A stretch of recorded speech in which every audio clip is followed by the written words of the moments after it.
Get ready with me while I share the cost and breakdown of what it costs to move from San Francisco to New York City. One of the first big costs that we thought we weren't going to have to incur was a moving company fee. Originally, we thought we were going to be able to box the things that we needed out of necessity and ship them out via UPS. It wasn't until about 2 days before we were supposed to move, we realized that the cost of sending them out via UPS was actually not going to be more affordable for us. We had 4 boxes and we ended up spending $800. After we dropped off the 4 boxes at UPS, we ended up booking Roadway Moving. Luckily, we had gotten a quote from them before we decided to pivot to the UPS idea, so they were able to just take the quote that we had gotten before. It was about $4,400 with tip for the people that helped us in SF and then the people that helped us in New York. Anything that we hadn't already packed up, they pack for you. We live in a 3-story walk-up, so I won't lie when I say they earned every cent of that tip. The only really large downside to Roadway was that it took them, I think, a week and a half to bring all of our stuff to New York. So we were sleeping on a blow-up mattress for a full week. And I'm not joking when I say that the last day that we were sleeping on it, it popped and my boyfriend and I had to sleep on the couch and he slept on the floor.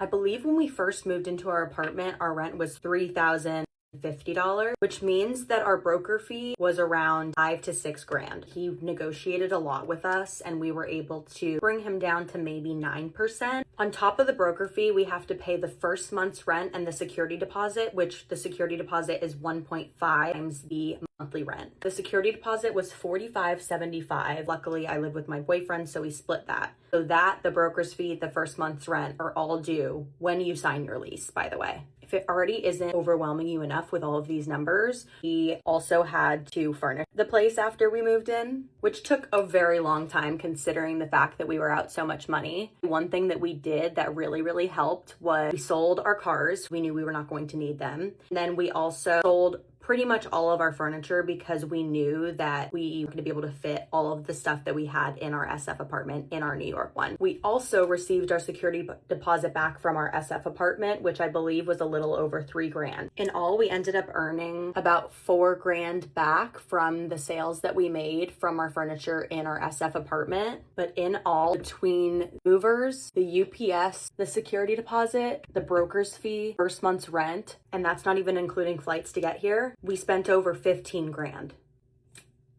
A lot of people have also asked about how to find an apartment. We found our broker from Street Easy. He happened to show us some spots that were in the neighborhood that we were wanting to be in. Ours was not on the market when he showed it to us. It's not the best advice because I know I found it due to a broker, but that is just how we found our place. Bigger advice that still applies today is honestly moving in an off month. We moved in March, and I will say that the competition is so much easier then than it is in the summer. You either need a guarantor that makes 80 times the monthly rent, or you have to make 40 times the monthly rent to not need a guarantor. I hope this helps people if you are also moving across the country. I always see the SFers moving to New York. It's such a gateway drug, welcoming the idea to everybody. And for a little bit more transparent view on how to make that work, I hope this video helped a few people. Talk to you guys later. Have a good day. Bye.